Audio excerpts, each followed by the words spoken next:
dice, a piece of paper, a pen or a pencil, and get ready to roll some persuasion checks because this is the Chaotic Neutrals podcast, where we discuss anything and everything we want related to D&D. I'm your host, Annie Mae, and this is Matt. Say hello. Hi, welcome. And today is our first episode, and we are going to be discussing our favorite characters we've ever played in all of D&D history, just so that you guys can get to know a little bit about us, and so that we can express kind of what type of players we are and what our experiences have been. And yeah, you want to talk about your character first, Matt? Sure, yeah, we can talk about Thordis. Yeah, my favorite character of all time that I've ever played was campaign from how long ago was it? Like 4 years, five almost now? 5 years now. Almost 5 years ago. It'll be 5 in like October. Yeah. It was a mountain dwarf paladin. His name was Thordis Greybeard. He was initially at the beginning he was a rather shut-in, just antisocial person. Backgrounds of war and violence between orcs and his clan resulted in most of his unit being wiped out, and he went into self-seclusion, self-exile basically, and had his own hideaways eventually. You know, I like the martial classes a little more and half casters more than I do like full casters. Yeah. And then straight martial classes too, because just hitting things gets boring, and just throwing spells at things from a great distance gets a little boring. Why not mix it up? Do a little both. Yeah. At the time, what level were we? 6. Yeah, level 6. He went through quite a transformation after a while. Became the outright leader of the party, and everybody agreed. Yeah, I remember that. Yeah.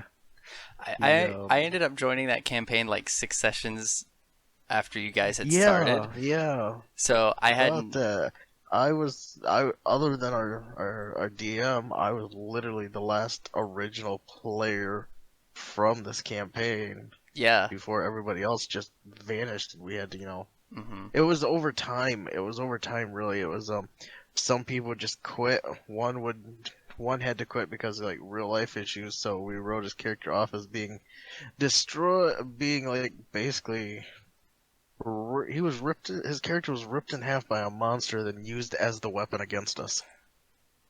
Was I there for remember that?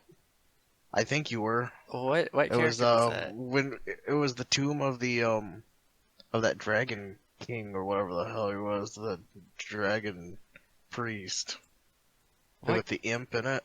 What character was that? Maybe you weren't there. I don't remember, but it was the one guy's character. He had wings and could fly. He was something. I don't remember. It was so long ago. I do remember there being a character like that. Somebody had brought in, the same day that I joined, another guy joined. He brought in a winged tiefling, a tiefling variant with the devil's wings trait, I believe. And he ended up getting incinerated. And then my character was so upset by it that he scooped the ashes into a vial. But yeah, I remember there was another one while we were fighting that thing. I don't remember what it was. It was like a dragon priest or something in a tomb. The imp was there. We got locked in there, had to kill it, and then we thought we killed it, but the troll regenerated its health. Yeah, it was a troll. That's what it was. That was a troll. And the player character, like the next session, had to leave. The player did, and his character was written off as being attacked by it while we were all sleeping in the same room with the thing. Without having killed it with acid or fire, it regened and came back to life, ripped him in half, and used him as a bludgeoning club against us. I don't remember that. Oh, I do. Ugh. That might have been before you. No, I do remember the troll, though. I do remember the troll. Yeah, I don't remember the player leaving. Odd. Something came up and he wasn't there, and then his character was... Darren wrote his character just dead. Yeah, okay. Well, I do remember joining that campaign, though. That was the first campaign I had ever played properly, of D&D. Every other campaign before that was, like me trying to either DM with for my siblings or one of my siblings trying to DM for us, and it just never really went well. Then I ended up joining Yeah, you guys' game, and Thordis was about the highlight of that whole thing. Thordis was the yeah, highlight of it all. yeah. He was the veteran of the original party. I remember That's just him being the tank, kind-hearted, caring, but stern and understanding what needed to be done and what was right and oh yeah, wrong. And then I remember yeah. your weapon, Long Strike. Long Strike was an amazing little magic weapon. Oh, one of the best It weapons started I've ever out seen. it started out when we found it in that tomb of this ancient tomb we discovered, and it was the tomb of the Knights of Alistair, Ooh. and there was an oath that Thordis took to vow to fight against all evil against any cost, and the last leader of the Knights of Alistar was actually the I think the last ruler of Britannia, because I think that's basically what Darren had it set as, was Britannia Hmm. in setting, and it was the original bloodline of the royal family, I believe, and with it the coat of arms, because I had the shield. Yeah. If it was displayed anywhere or anybody saw it, it could give risk to Thordis of being attacked constantly Oh. for it, so they can claim that they were the true ruler. Oh, yikes. Thordis took the oath in the tomb and took the sword of the leader and the shield with the coat of arms. And event that next day, um, Thordis went to go get a sheath made for the sword. And as the guy went back after measuring the sword, it changed into a warhammer. Before the guy came back, Thordis got up and left. Oh. Yeah, left without a word, just left with the warhammer and just like, okay, I don't need this no more. I don't need to be here anymore. Didn't pay for anything yet because it was, still a work in progress. Yeah. Oh, that's interesting. But it became a nice little sword. Sword? No, Warhammer. Hammer. Warhammer. From a sword. Yeah, it was from a sword. It was a +1 warhammer. Dealt all its damage was radiant damage. I remember that. Um, it had a property known as Never Lost, Oh, which that was means if I hilarious. called to it, I could make it reappear in my hand and I would never lose it. Yeah.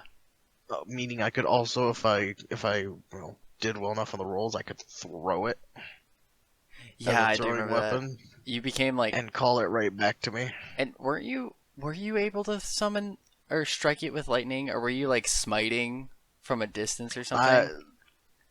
Oh, it didn't count as a melee Yeah, it wasn't a attack. That melee was a attack, so ranged attack. yeah, so you couldn't So, smite, but but it didn't I do do. anything else. It didn't. No, I could smite with it, just not Yeah, not throwing at it. ranged, but I felt I Um, do remember at some point we started calling it Thor's hammer.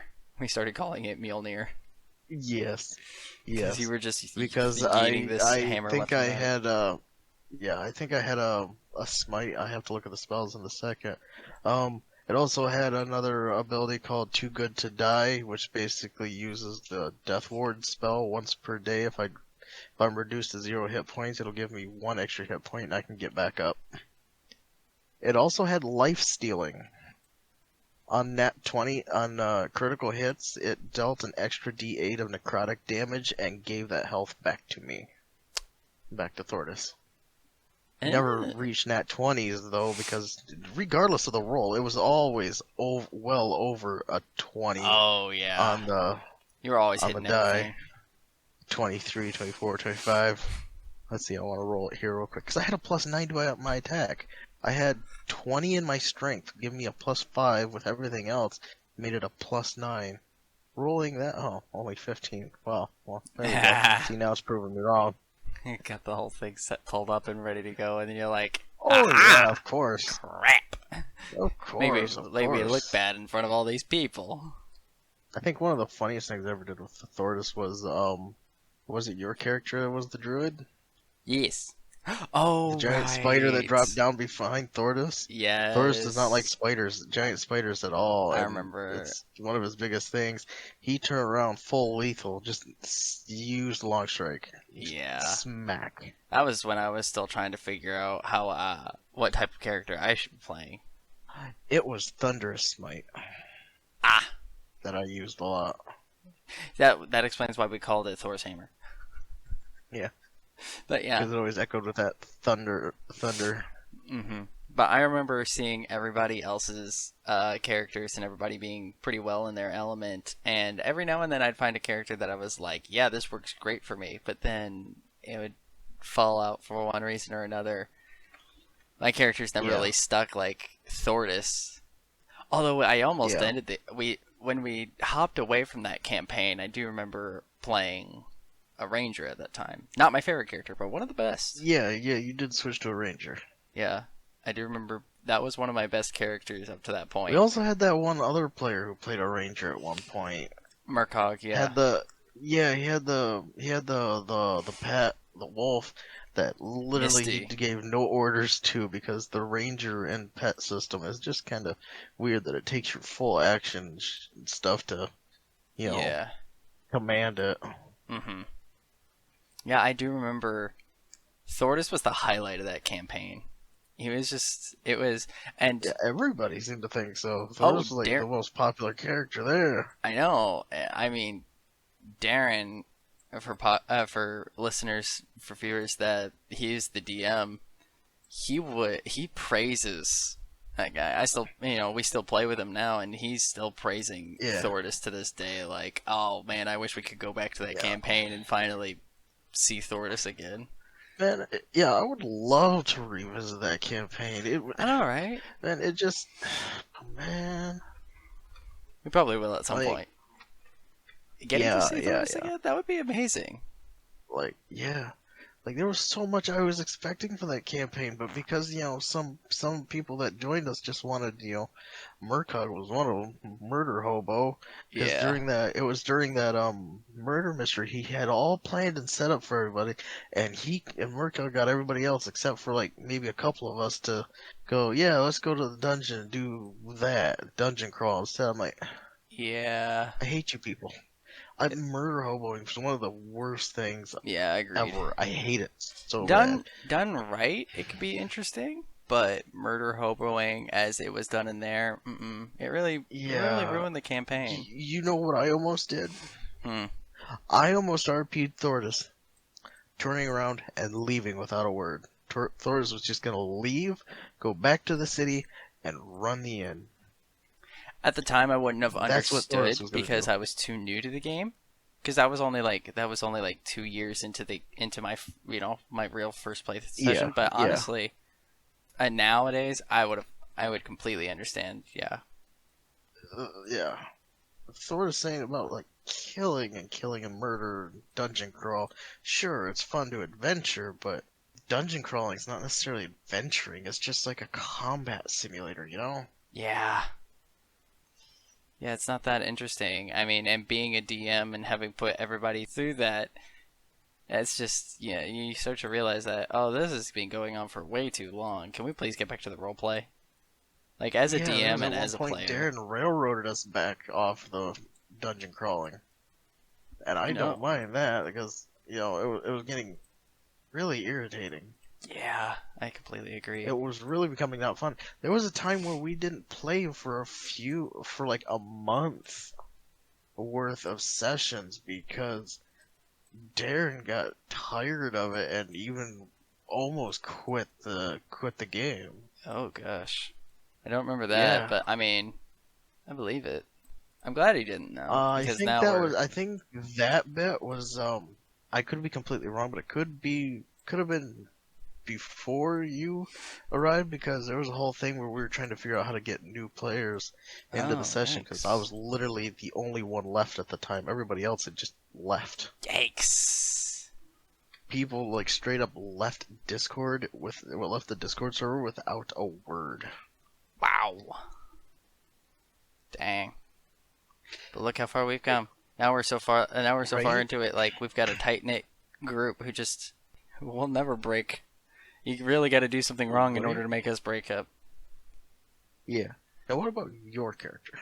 Yes. So my character, I've had a few throughout, that 5 years of playing D&D properly, playing D&D Fifth Edition. Yeah. Um, it's been an interesting ride trying to discover what type of character I really work best with. I remember Yeah. trying to play a very aggressive character. You weren't there for this actually, because this was during Tomb of Annihilation, after you had Yeah. left. But I tried to play a very mean, hateful, aggressive character who just wanted to do stuff for his own good and nothing more. And boy, did that not click with me. That character got thrown out quickly. Everybody in the group was like, "Oh, you're really leaning too far into this," and I'm like, "Yep, nope, I really hate this." So that character was really not good. But for characters that really worked with me, one of my favorites was the first one I ever played, Warren Mernig, the gnome, the bard. If you remember him, right? Yep. Whenever Yep. I brought I him in, remember. oh, he was so good and innocent and me, Darren. He said it so many times that Warren was just an over exaggeration of me at the time, which was so correct. But he was also very cringe because of it. I was so new to it. I didn't Hmm. understand a lot. Darren really encouraged the cringe just to keep me going, just because it made me feel good. And he was like, if it makes you Right. feel good, keep doing it because that's what D&D is supposed to be. But looking back, he really wasn't the best character. I want to say it was going to be Lorian, the ranger, at the end of the campaign, but I Right. didn't get far enough with him to know. I loved the voice though. Making everybody laugh from the voice was hilarious. But in the end, I Yeah. know which character was the best of the best for me. My favorite character is a character I'm still playing right now. I play with him on Monday nights at a friend's house. I work with this guy. Um, when we first met, we were talking about D&D, and then he mentioned that he had a game getting ready to get started up. So Mm. he asked me if I wanted to join. I said yes. I created a custom lineage sorcerer who was supposed to be like a slime person, an oozling. I like to say you can call him slime folk, oozling, goo Hmm. kind. I've got 1,000 names for it, but he was a custom lineage character built around the idea of him being a slime person, right? Yeah. This character is by far the best character I've ever role played because he's innocent and kind and sweet, but like in the manner of a child. I'm able to kind of express that childish nature within me that I haven't been able to express forever, and I love it to death. And everybody in the group at the table loves him too, because he's like his name is Monchi. If somebody were to tell him like Monchi, go punch that guy, or go pick up that rock, or go get me some groceries, or whatever, he'll say okay, and he'll just go, and he'll do it. Wow. Nice. And it's typically like from the party, specifically our party leader, who is a barbarian, like a murder hobo barbarian, but a good kind of murder hobo, where it's plays really well into the character, and it's Yeah. hilarious because my character is so childish in nature. He's only lived for a few years, really. Yeah. He's only been an intelligent being for a few years, so he only understands what he's learned from this barbarian, and he himself is becoming a murder hobo because of it, because it's just basically a child being raised by a murderer, a monster, and it's hilarious watching this character slowly begin to pick up murderous habits. I'm afraid of what he's going to become in the future. Yeah. Unfortunately, his Yeah. For subclass sure. hasn't come into play too much. He's a wild mage sorcerer, but the wild magic hasn't happened a lot. Although it did happen recently, where it actually benefited us a bit because he was able to cause confusion on one of our opponents and make him basically miss a turn, which was really cool, really nice. But my favorite moments of wild magic was whenever he was getting ready to cast a spell. I actually have a comic of it sitting here. He was trying to cast a spell. What was it? I think he was trying to cast Tasha's Caustic Brew. Oh boy. And when he used it, he failed his wild magic roll, and ended up getting the fireball centered on you spell. Oh boy. And he just blew up. He didn't die, fortunately, but he blew up and was like almost Well, totally that's fried. And it was. I was so happy when that happened. I was like, finally, wild magic. What happens? Something bad? Great! I love the chaos of it. And the oh, it's chaos. horrible and amazing at the same thing. The chaos is exactly what Mochi is there for. He's there to bring a sense of unexpectedness. You think you might be able to predict Mochi, but then something happens, and you're like, what? What? Sorry about that. What? Like, he, at moments he's like so innocent and unknowing and doesn't understand. He just understands, hey, these guys are bad. They need to die. He doesn't understand why they're bad. Right. Like, last session, our party attacked a town because our barbarian had a grudge against one guy, its leader. That was it. Well. And he wasn't even a leader at the time of the grudge creation. Like, the grudge was created before he ever became the leader of this town.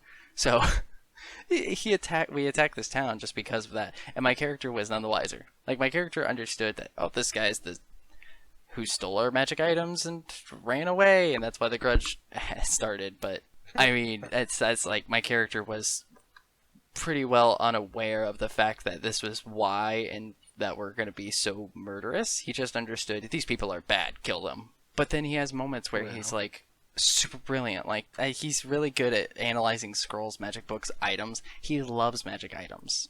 That's my character's like. Yeah. One of my character's goals is to collect magic items and just understand them. Not use them, just understand them. He just wants to understand all magic items.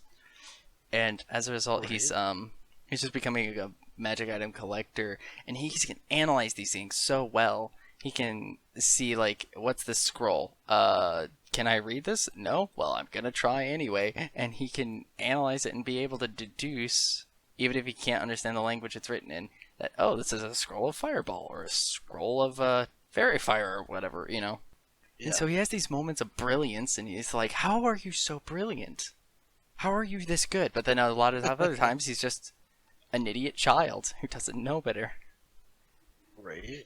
He's this weird in between. He's just one extreme or the other, and I freaking love him. And I can't do him justice here. You'd like have to experience him for yourself, Oh, of just course, to of know course. just the perfect Just chaos he explaining it brings. it's always hard. Yeah, Right. explaining your character is really difficult. Although when I created him, my DM was a little like, because I was really leaning on the edge of what is official versus homebrew, and he didn't really want to get too far into homebrew because we had some new players, which was fair. Yeah. I understood, but Right.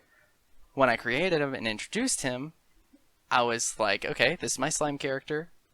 He is a custom lineage, so he is within the rules. Tasha's Cauldron of Everything. And when I introduced him, he was like, okay, if it's in the rules. But as time went on, he got really into it, and he started giving Monchi so many unique features and homebrewed effects, like, because he's an ooze, he can hold things inside him. So he doesn't need a backpack. He doesn't need pockets. He doesn't need to carry anything. He doesn't need to wear anything. He's perfectly, as an ooze, he's capable of just keeping everything inside him and being protected that as such. That's amazing. You're your own bag of holding. Oh yeah, absolutely. If we need a torch, but everybody needs their hands open, well, that's fair. Just stick it in Monchi's head. Just plop it into Monchi's head, you're fine. One of our favorite things to do is the Monchi lantern, where the barbarian will pick up Monchi by the head and just scan the room with him. He'll just wave Monchi around like, what do you see? Because Monchi is the perceiver of the group. We don't know why, but he finds everything. So Monchi is, I know, it's like, Monchi, what do your elven eyes see? That's the question every time. Oh, that's amazing. I know. Other things we did is that, because I based him off of slime, I wanted to try to give him acid effects, but I didn't know how to do that while keeping it in line with the game. Then I had this brilliant Great. idea. I have the spell Acid Splash. So I was like, okay, hear me out, DM. If I just keep creating Acid Splash and then absorbing it back, can I have acid Interesting. resistance? He's like, if you're absorbing an acid splash, you're in a liquidic ooze, and you're absorbing a liquid acid over time. Roll a d4, and I rolled a d4, or I think it might have been a 6, I can't remember. But whatever number we got, we Mhm. were like, that's the number of days it'll take before you can have acid resistance. And now I have Nice. acid resistance. It hasn't really come into play much, but hey, I have it now. Great. And those are the fun little things that we Great. can do with my character that are just so wacky and out of place. And one other thing before I finally shut up about Monchi is I've been flavoring all his spells. One way that I play sorcerers, or the way I play sorcerers, is base their spell list off of what type of person they are, what their lineage is, what race they are, all that, and kind of what their Mhm. purpose or what would best I fit mean, them as it's best fit them after or based off of a certain set of criteria. And for Monchi, it was he's an ooze. He's an great. oozeling. Um, Not much more to go off of. So what I did was I gave him a bunch of um, acid and water and ice based spells because that's what that's what he is. He's an ooze, so I gave him like acid Yeah, splash and Tasha's caustic brew. that makes perfect sense to me. That's the way Yeah, I would try to make a cat. You know, heck, if I made a wizard, a wizard would be more more akin to, instead of accumulating every single spell, he'd probably use more akin to what he thinks would fit himself better and what I would think would absolutely. fit based on his personality, what type of magic he really likes to use the most of, and so on and so forth. Yeah. That's how I like to focus all my at least for my sorcerers. Maybe not so much for the other casters based off of just like what I'm thinking. I do it based off of the other casters like I'm not going to give my bard a bunch of combat spells if he's a speaker. Or if he's a Right, support, right. he's not going to have a lot of aggressive spells. If he's more of a Uh, doctor or a druid, if I have a doctor druid, a medical druid, he's going to know more about, how to heal, and so he'll have more support spells instead of combat yeah, spells. yeah. If I'm not playing a tank, I try to do support, Hmm. regardless of it being whether it's another martial support or something with like um um support spells and combat control spells, Hmm. So buffs and that's debuffs. yeah. So that's a bit about Monchi. I guess one other thing I could say about him is that as his backstory has progressed, we've learned more and more. He doesn't really know his backstory, so he's been progressing. It's been evolving throughout the storyline of the campaign. And so far, what we've Yeah. discovered is he's like housing the memory of this powerful wizard from like 200 years ago, from before the gods had left the world. Because like in this world, Wow. the gods have abandoned the world for one reason or another. I Or can't quite remember, but it, it as a almost result, reminds me of like the this wizard basically being kept alive by his magic, and without the gods, he couldn't have his magic. What ended up happening was he split himself up into like three pieces. He split up his intelligence, his soul, and his body, creating clones of his own body, putting his soul into a a phylactery. phylactery. Thank you. Phylactery. Which we're pretty sure he's got sealed in the astral plane. So we're like, nice, dude. Uh, And hard time finding that. yeah, and then his three pieces of his intelligence, which are like one is his like literal intelligence. I can't remember what the third one is, but then the last one is his memory, which is what he hid in Monchi. Originally, Monchi was not supposed to be an intelligent being, but he accidentally broke out of his vial and now he's, Ah, because of the wizard's intelligence existing within him, he now is an intelligent being with wild nice. magic because he understands he Oh, has magic, but he's not sure why or how, so he can't quite control it properly.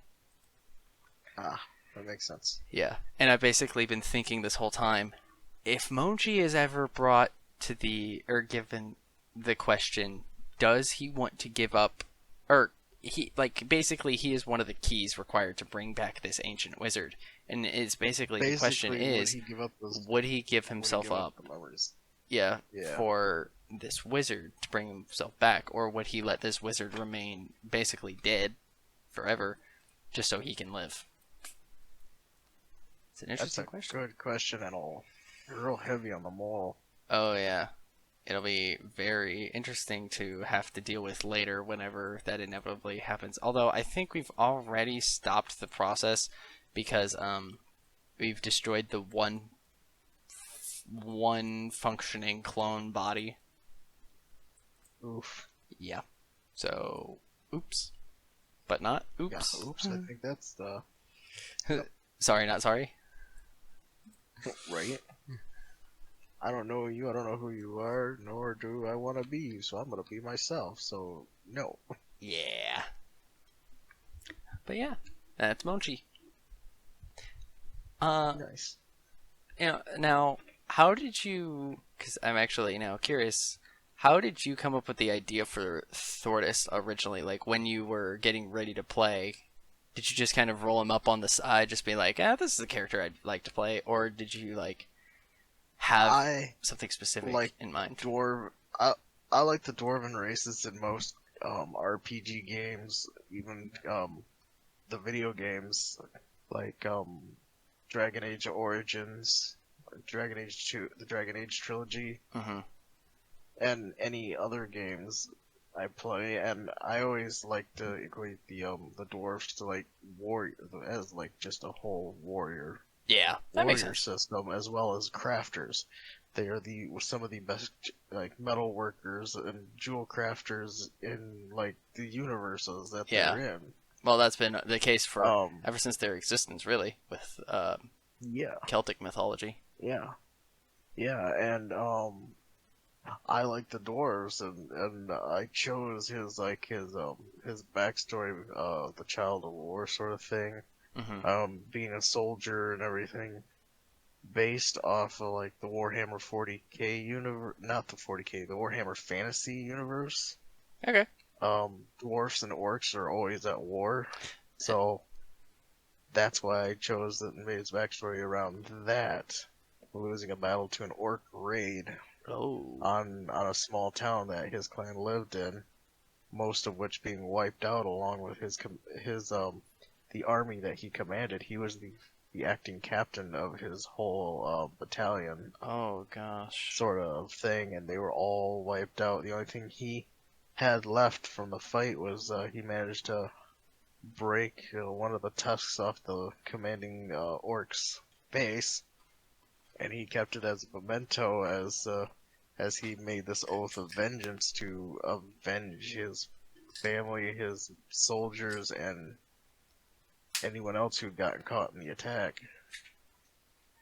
And that's Dang. why I don't know if you were around for it when we were going through fighting orcs and stuff in the mountains. I do remember fighting some orcs, and I remember you going Okay. into a blind rage when we did. Thordis blacked out for most of the entire time, and the only thing left behind was dead orcs in his path.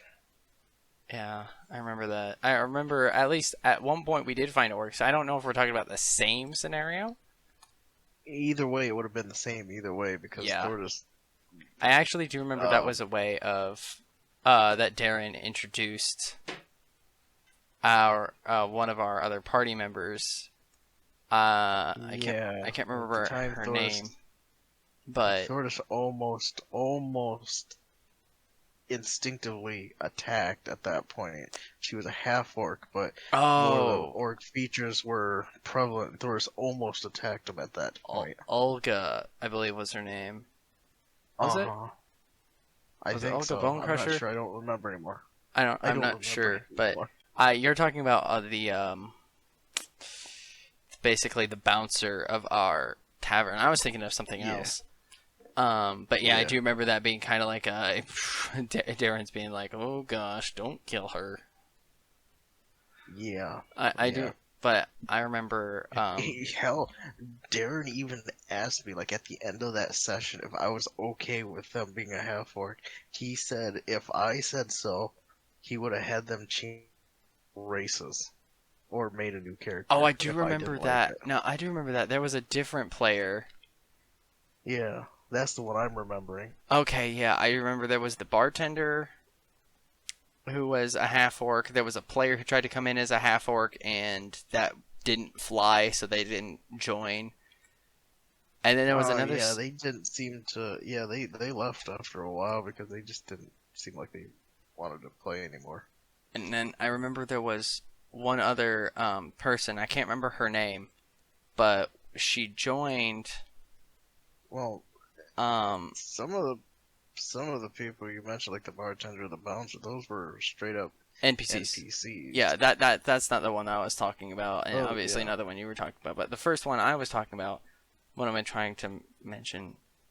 When she joined, what ended up happening was we entered a room, and all these orcs were in there, and you went into a flying rage murdering them all, and then one ended up yep. escaping through a secret tunnel.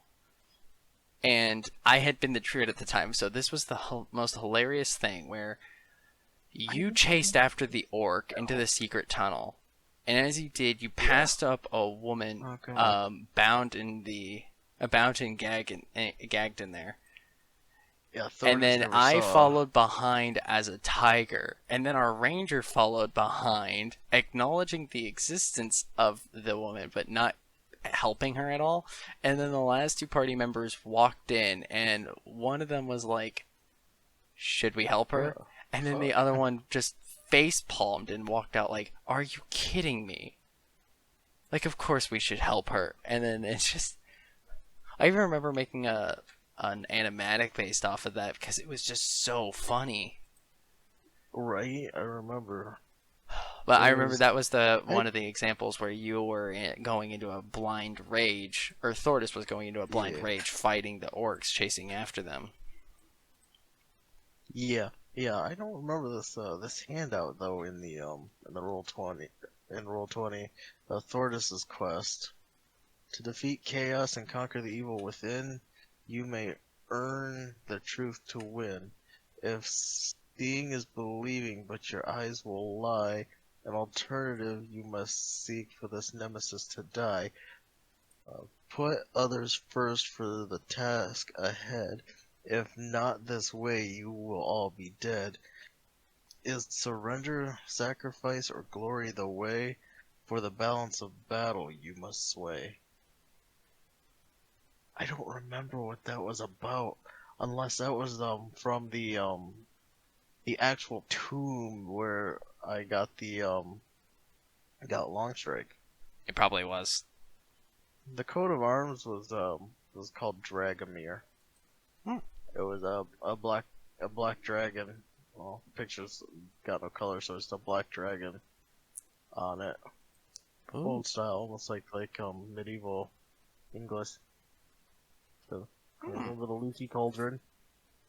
Oh, the leaky cauldron. I remember the leaky Since then, cauldron. I had come up with cooler names for a tavern, but don't ask me about them because I couldn't tell you now because as soon as you ask me, I'll forget. Yeah. And as soon as I try to think of them, I'll forget. Yeah. I do remember at the time we were all just trying to figure out what the heck to name our tavern at all, and we were just like, hey, what if we just Yeah, ripped off J.K. Rowling? right. I know we had the main tavern. Yeah. We also had the addition of the bathhouse, and it looks like we had an addition of a garden that got complete.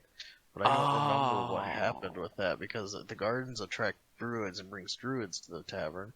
The Um, garden we added, and we I had a think.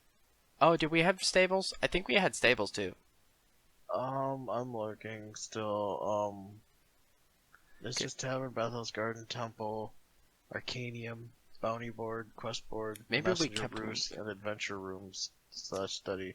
So there was Um, a giant turkey the only ones, that we ended up battling at the end of that campaign, like in the last session, and we ended up yeah. keeping it as a pet. Is that what the turkey is that I see in one of the stables? Yes. This had to have been after that. I don't remember any of that. It was Christmas. Okay, so this was like Christmas of what year is it now? 2020. So it's like Christmas 2018 probably. 2017, something like that. I don't remember any of that. Yeah, it's I'm really probably starting to wonder if I was actually there for that because I don't remember getting stables either. it was probably 2018 when that happened. Well, I remember Thordis was there.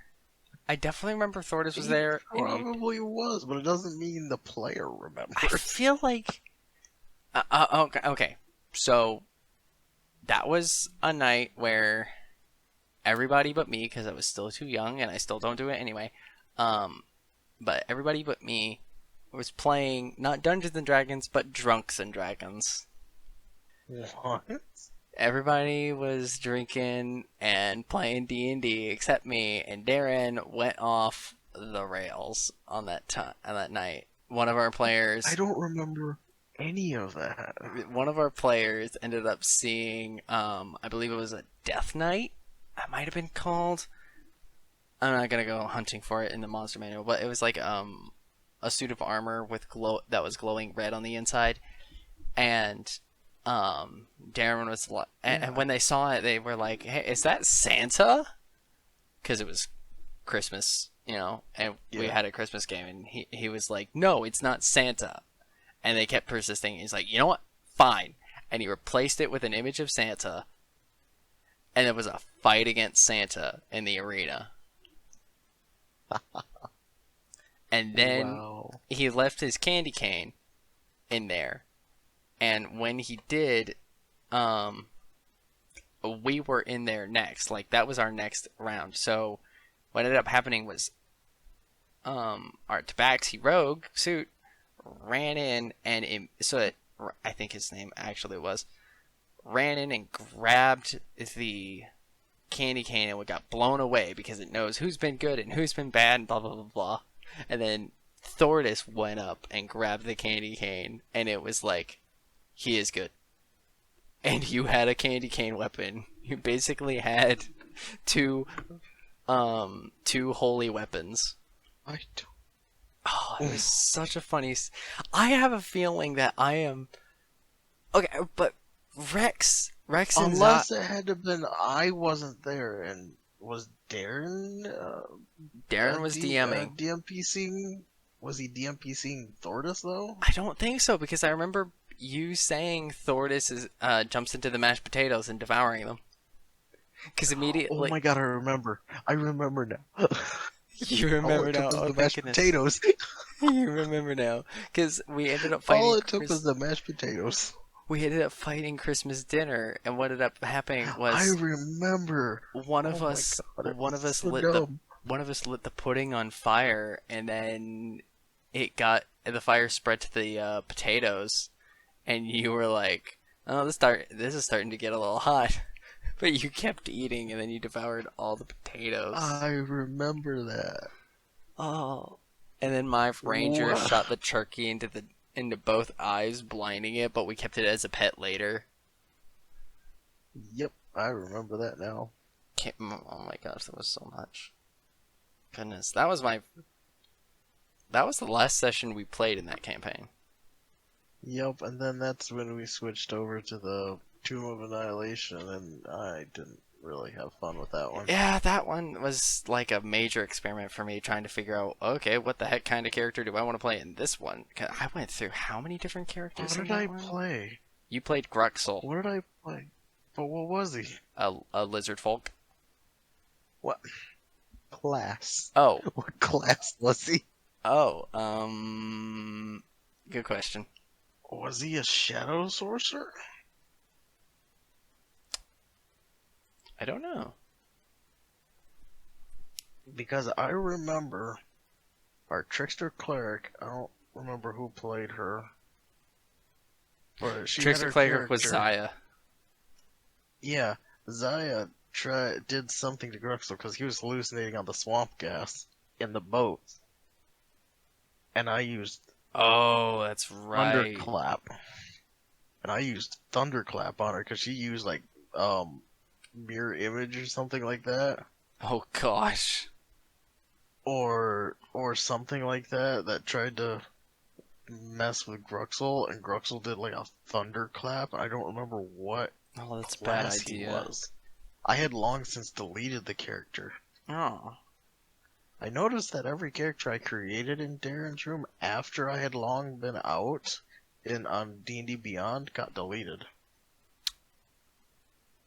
Oh, that's because of D&D Beyond. I never had it happen to me, but I've had some people Yeah, tell me everyone I that created in his session on D&D Beyond got deleted like 2 days later. I remember. Oh, wait. Oh, I know why that was happening. He should have kicked it. But all your characters were removed so that we had more room for characters in our Yeah, um for our I think I characters for us they were sticking around.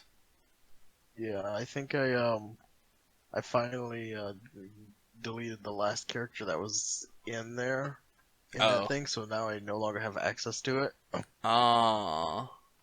So I use my Tuesday games DM's thing Mhm. because he literally has everything. Well, Darren had. I think Darren's accidentally turned off content sharing anyway, and he doesn't realize it. We've told him, but he's like Probably. Yeah. he tried finding it and didn't find anything. But whatever. Right. Yeah. But those were the good old days. Right.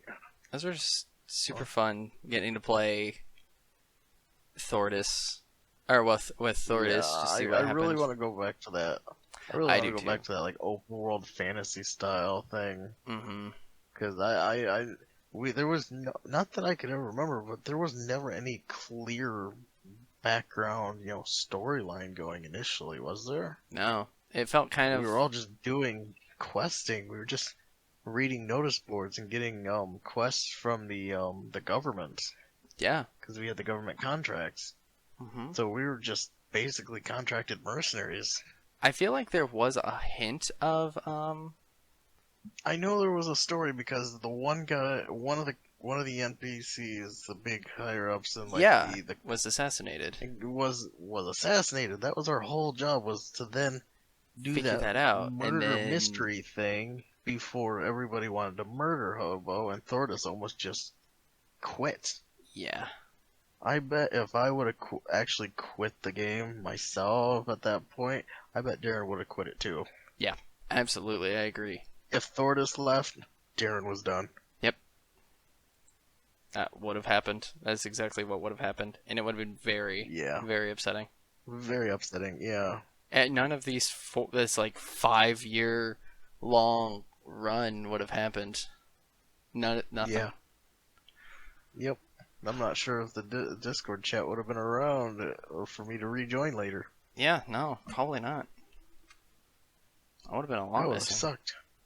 Yeah, I still probably should have, checked that a lot sooner because I had plenty of time before to go back and look at it. It's in like the when you have enough servers, you can add them all together into like a folder and Oh yeah. collapse it. Mm-hmm. So it's small enough that I don't pay attention to it. And then I was like, okay, I wonder what servers I'm in because some of them I get this weird scam thing from YouTubers discords that I don't participate in very much in. And they'll send you links like, is this your Steam profile? And if you say yes, it was like, well, I accidentally reported it for illegal purchasing of games. So I'm like, I'm sorry, I don't even know who you are, for one. Two, I know this is a scam. Go away. Yeah.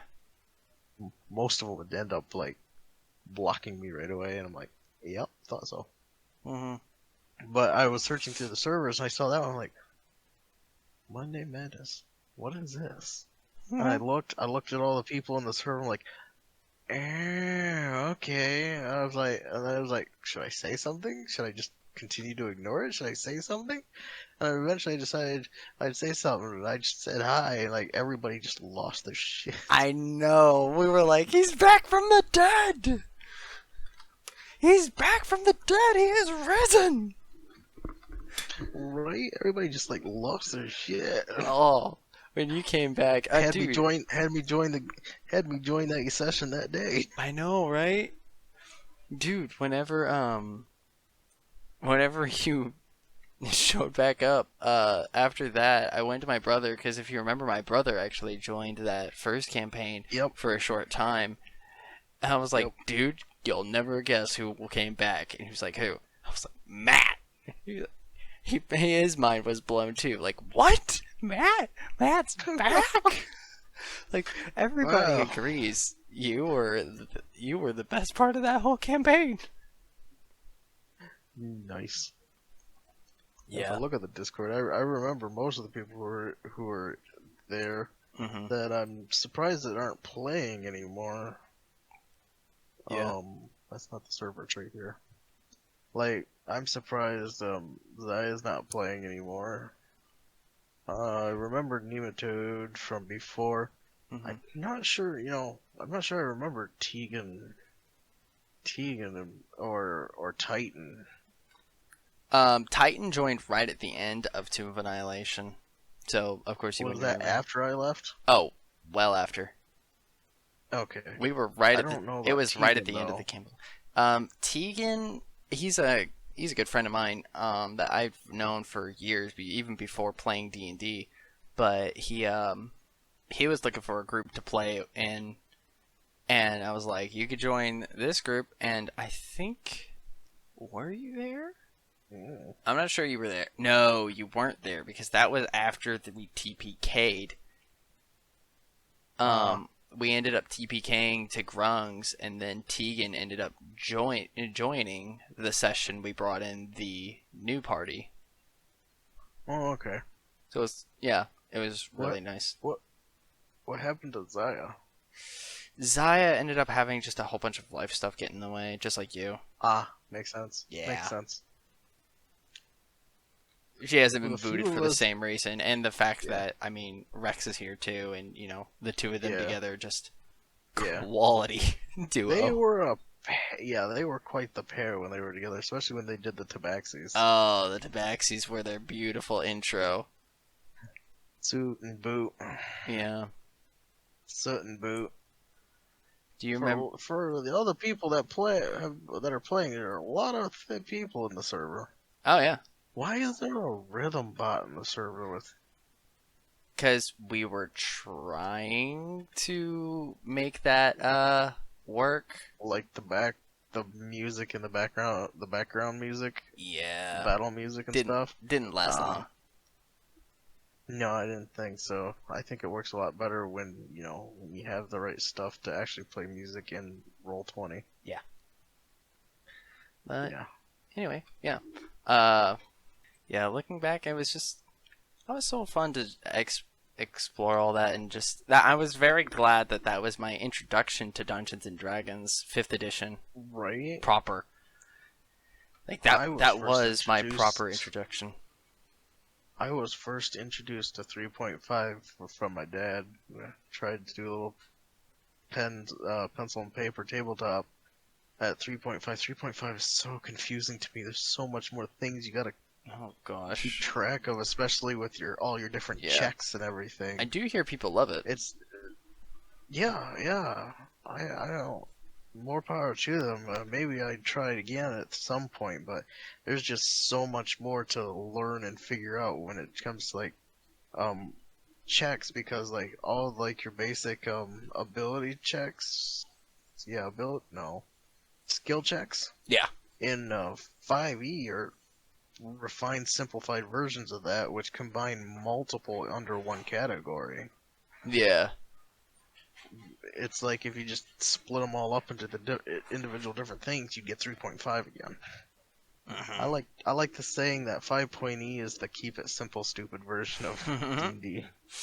That's It's just so much more simplified compared to 3.5. yeah. It's been streamlined heavily. Greatly. I wonder I wonder what the next version's gonna.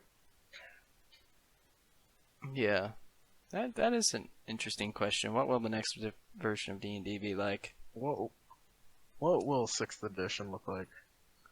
I don't know. Will 6th edition ever exist, or will 5th edition reign supreme? Actually, it's in the works, I believe. Oh, never mind. Okay. Wait, if anybody knows when the sixth, yeah, people are asking about it.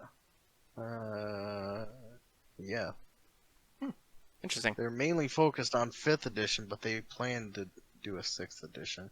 It Interesting. looks like Interesting. I'm seeing. I'm yes, talking of all these various additions to the game. Ironically enough, my first ever introduction to the game was first edition. Really? Yeah, even though I was Oh my probably, god. I know, right? Like I probably wasn't old enough to properly play D&D until 5th edition was already out, but my first experience was Yeah. with first edition. But not even first edition proper, because my dad had introduced me and my siblings to it. At the time there were only four of us. We didn't have our, there wasn't the fifth sibling yet, but he had Think basically taught himself how to play D&D using the books as a kid. He had read the books and wow. everything, but he didn't quite understand or like all the rules, so he had changed it, whether he knew it or not, to try to learn how to play D&D.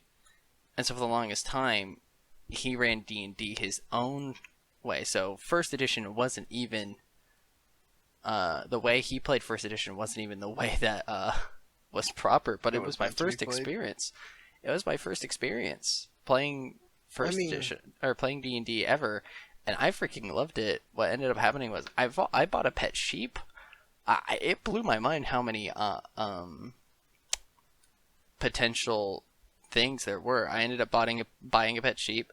I took a rock, tied a rope to it, and slung it at a limb until it broke. Then I took out my knife and whittled a spear into whittled it into a spear. And see, later, that's what I love about D&D. All the different possibilities, the RP things you can do. You could eventually own businesses to fund your I adventures, know, hire right? people, do this. That's why I absolutely loved the idea of the leaky cauldron, and I still want that to happen in like most of the games I play. But uh, though so far every game I've played after that has Hmm. just been like storylined. Yeah. Well, get ready, You do cause this, and this, and there's no doing anything else. I yeah. mean, it's possible, like in my Tuesday game, uh, it's a, it's like civilization came to one single continent, or appeared on one single continent. Once they ran out of room growing outward, they built the city upward, covering the entire continent. Ooh. Nobody's been able to leave. There are other continents and land masses on the planet, but nobody's been able to leave due to the immense amount of monstrous sea life that keep people on the continent. Yeah, I remember you telling me about this before. It sounded really And interesting as a concept. it is, and he's really proud of it, and I really like it. I'm just stuck in a mindset of D&D and the fantasy Yeah. sort of thing, the open countryside, traveling across country to go do quests and going to different towns and Hmm. cities, buying things, going and doing all that, you know? Yeah, that's fair. That's fair. Um, well, get ready, cause and the game that I'm DMing that you're playing in now, Yeah. in that one, if when you guys get to back to the surface, you will see that there is a lot of freedom up there. Right now, you're underground, so it's very It'd be the restricted first and time linear. Keldor would ever have seen the surface in 8 years of being Yeah, underground. yeah. So he's been down there for 8 years straight. Hmm. And So you can expect that. Yeah, I'm chances are you'll end up back at the surface pretty soon. yeah, Within the I next few haven't seen the sessions, surface of likely. anything yet. So just what you showed me when you were giving me the info dump at the beginning, so I could get caught up. Yes, but what the players have done is very all I started out dropping a bunch of little hints and stuff, you know, little plot hooks, and I was so Hmm. happy and so proud, really, whenever they all grabbed up all the hooks and ran away with them. And I was like, I don't have to prep anymore. They're doing the prep for me. Right? They're basically giving me all these ideas. They're making everything happen. And I'm just sitting here like, okay, what are you guys going to do next? Okay. What are you going to do next? Okay.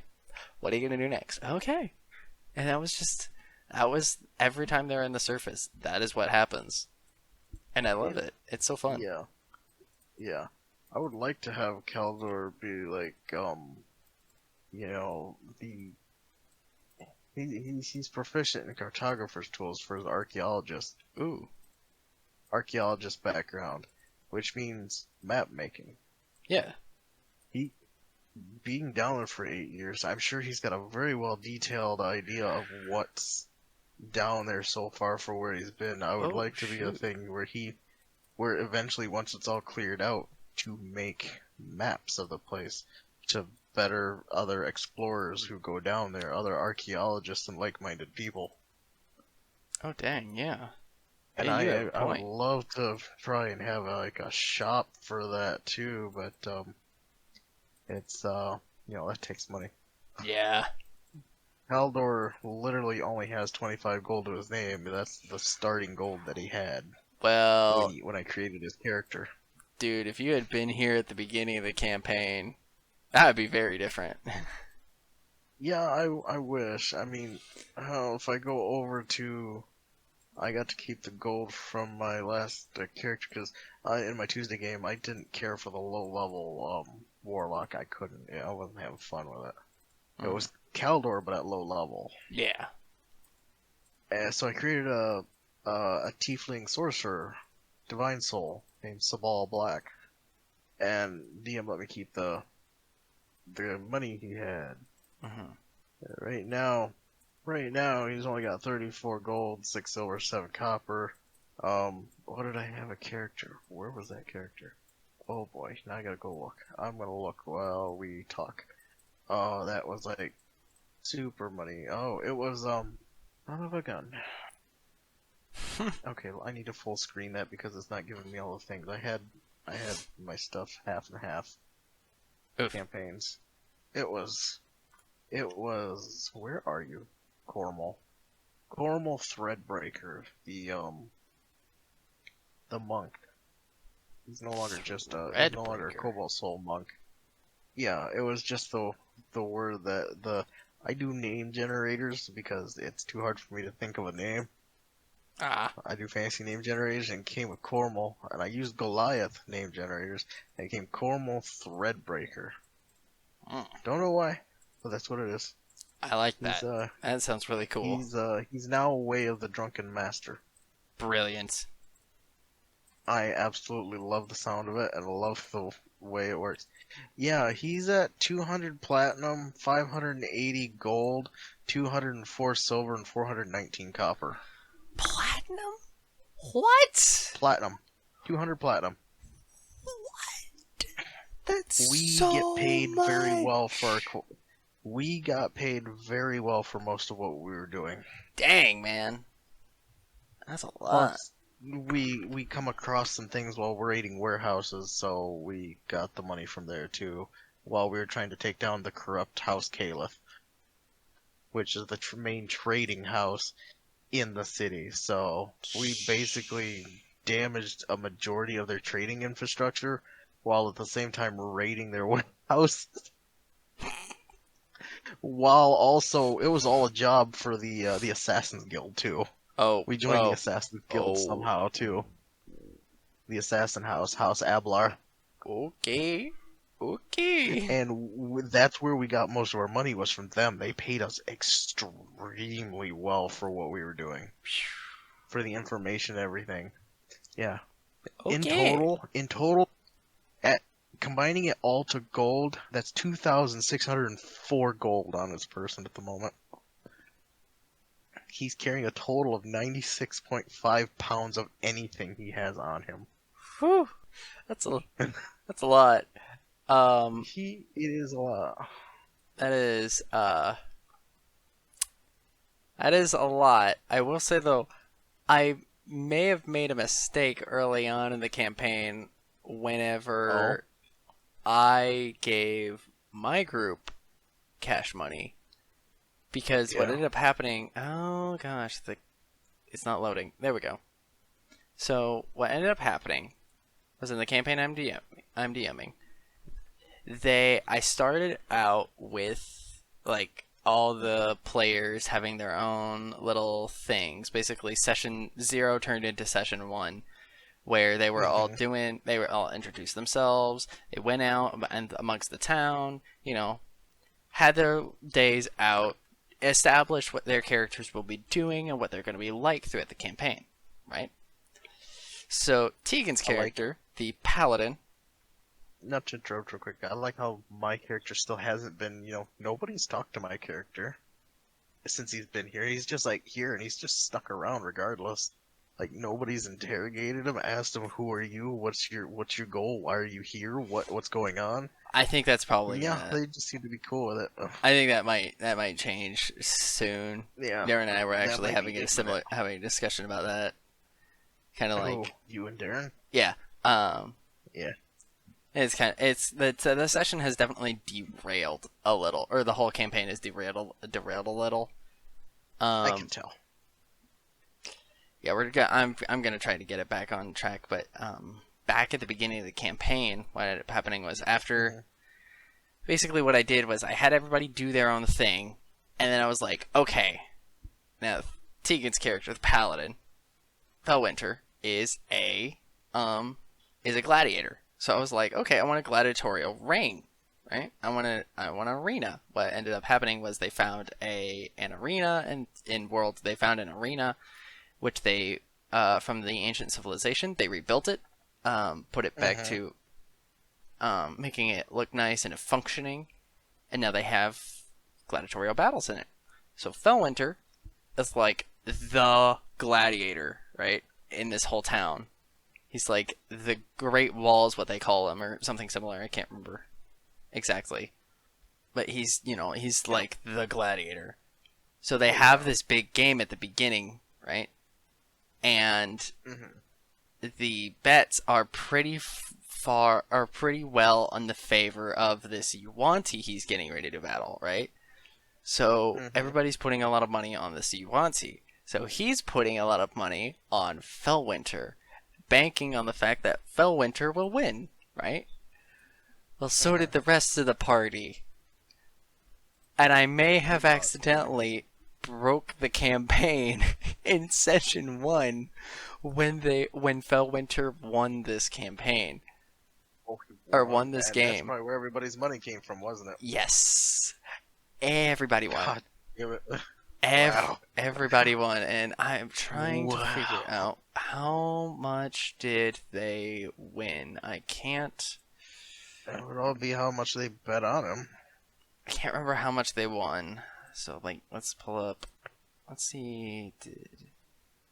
But still, wow. Oh, it was a lot. It was definitely Darren's character got the most out of it, right? Next time we long rest, I might have to put my sleight of hand skills to the test.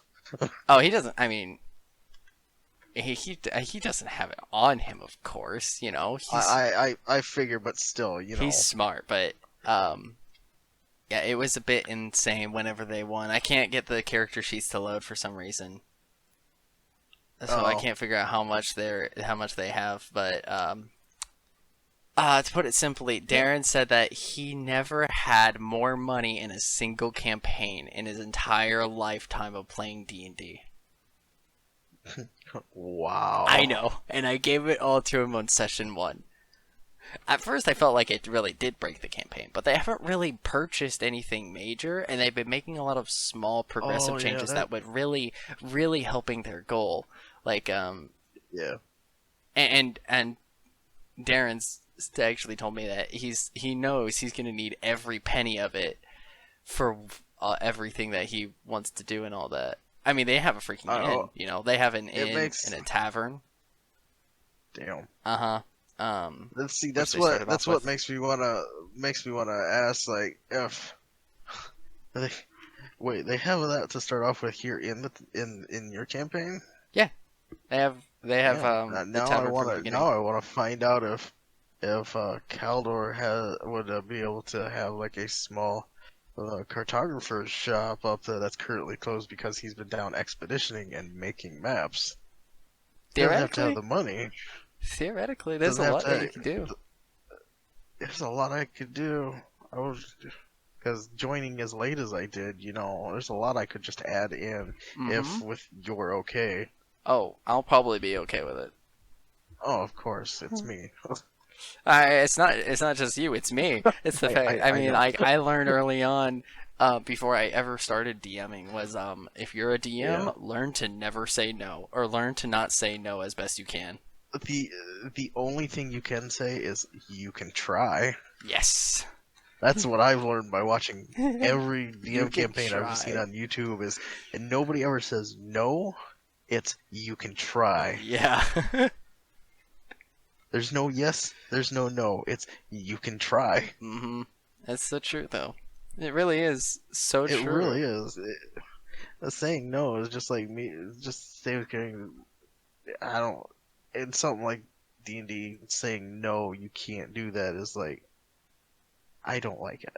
I Oh, mean, you can absolutely. try is so much better. I will always try. You don't know I can't do it until I try.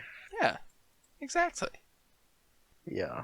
So might talk to you about that before Monday. All right. Well, I still do need to do some prep anyway. Golly, this has become into a session of hey, let's make plans for D&D live. Sweet, works for us. None of the other players are here Yeah, in the yeah, watching my stream, so yep. um We'll see what yeah, happens. no, All right. Well, great. honestly, starting to feel like we're hitting that awkward silence moment where like, what do we talk about now? And we have really summarized our histories pretty well, Yeah, that's just in long. this casual Yeah, conversation. What yeah. what are we at? Hour and a half It's almost. been an hour and 23 minutes so far, Don't. according to my stream Yep. dashboard. Yeah, that seems about right. So So- honestly, I feel like we've Yeah, summarized everything pretty well, given me plenty of audio to have to edit down between spaces Right. and side rants that Right. aren't quite irrelevant, or that aren't quite relevant. Honestly, I should probably keep it all just for the sake of the. I would VOD. just upload it straight. I'll probably cut out spaces just so that, or side rants like this, Yeah, making notes for post, making notes Yep. that I should be making in post. Exactly. Oh. Okay. The joys of having never Well, been a if- social media face before. But yeah, I guess Right? with I how am like the most antisocial, but here I am streaming I know. on Twitch. Yeah. Well, this You is can try, so that's what we're doing. We're trying. Yep. Absolutely, we're trying our hands into something at trying our hand at something I new. forgot to roll my charisma check for the beginning of this video. I don't think you needed it. I think it went pretty well. Yeah, I do too. All right. For a first episode, So and it can only get better. yeah, I think for that almost an hour and a half, I think I'm going to be ending the stream now. For Alright. those who joined, I appreciate the views and have you guys stick around and listen to us just talk, Yeah, it's fun to just sit and talk talk. and rant. Yeah.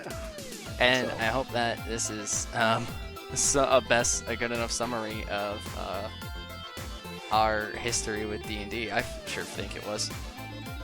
Right? Me too. Except for my beginning history started a little before this, the campaign with Darren. Talking on Skype instead of Discord, Oh yeah, using Roll20 and Skype, but you have talked that's a about story for another day. that. Yeah, that does feel like, with everything I've heard, it feels like that would be a whole separate can of worms to get into. Yes. Yes. Alright, I'm ending the stream. All right. Goodbye, everybody who joined. Thanks Yeah. for joining. Yeah. Thanks all for joining. Talk to you all later.